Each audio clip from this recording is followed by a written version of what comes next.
Health Minister Dr. Perry Gomez says the National Health Insurance Plan remains top priority for the government. Dr. Gomez, in his contribution to the budget debate, says he's also working to reduce infant mortality.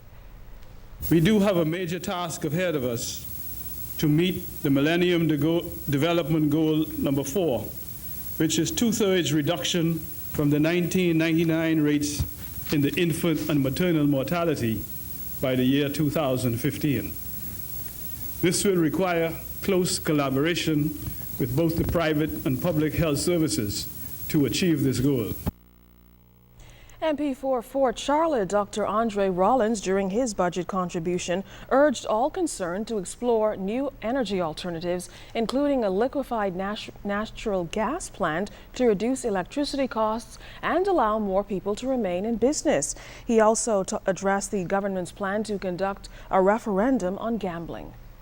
It's hypocritical, Mr. Speaker, to tell Bahamians that something is illegal, but then it takes place regularly, all day, every day. We know where these places are. It has become an accepted norm. Just like in the past when churches said that there should not be Sunday shopping.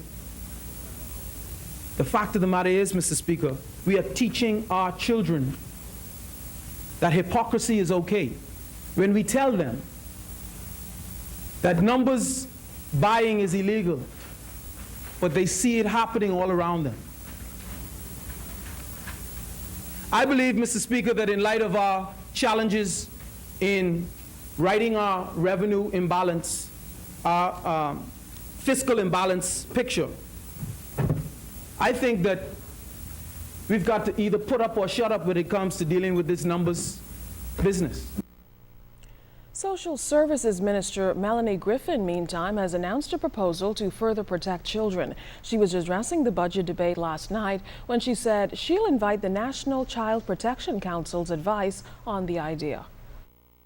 And I propose to invite the National Child Protection Council to explore the feasibility of an alert system for the Bahamas. We must, as a ministry, Mr. Speaker, give greater focus on educating children and parents. And I was very pleased when provided with copies of the Say No, Then Go educational coloring and activity books produced by the National Council. Now, the proposal comes in light of the abduction and murder of 11-year-old Marco Archer last year. Meantime, Minister Griffin spoke about another program presently offered by Social Services, which is in high demand. The Food Assistance Program, Mr. Speaker, is by far the most requested of all the programs, and this is understandable given the continued high level of unemployment and underemployment. Food is a basic human necessity, and I am delighted to report and certain that certainly this government is committed to ensuring that no Bahamian goes hungry. Also contributing to the debate was MP for Montague, Richard Lightburn, who took the government to task. So many of these promises which have been promoted leading up to the last election there's no provision to help with those matters within the budget. There's no provision, as I see, there's no increase certainly in the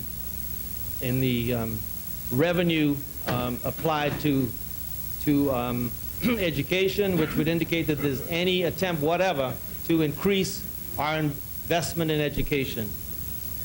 There's this claim that there will be mortgage relief, which certainly of itself is a matter of interest to all of us, to alleviate the suffering of those persons who have lost their houses or are in the danger of losing them.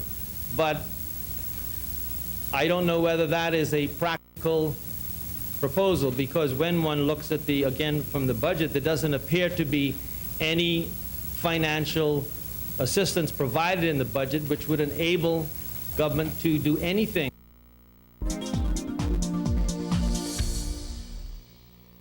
Welcome to tonight's edition of the Business Beat, sponsored by Royal Fidelity. Good evening, Bahamas. I'm Tues. Let's take a look at what's making business news today. High net worth individuals is who Bahamar Senior Vice President of Government and External Affairs Robert Sands says has shown much interest in the resort's exclusive residences.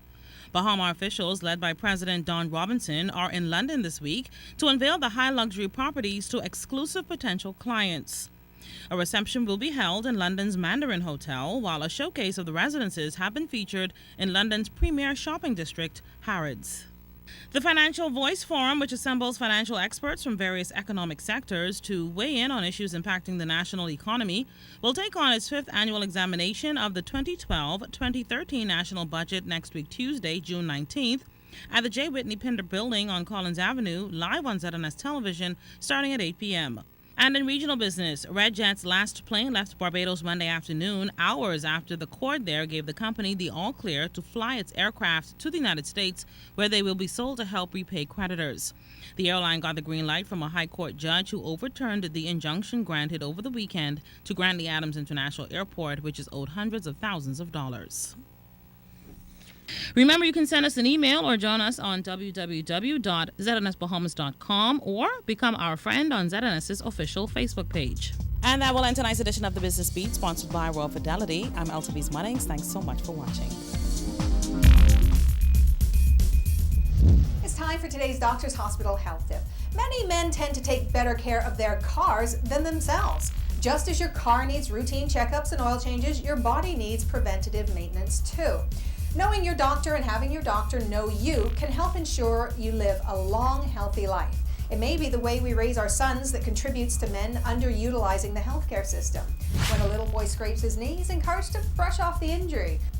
As they grow older, boys rarely see their heroes or role models give in to pain. Think about the football player who gets tromped on the playing field. He may not get up immediately, but when he does, it's with a show of bravado and roars of approval from the crowd.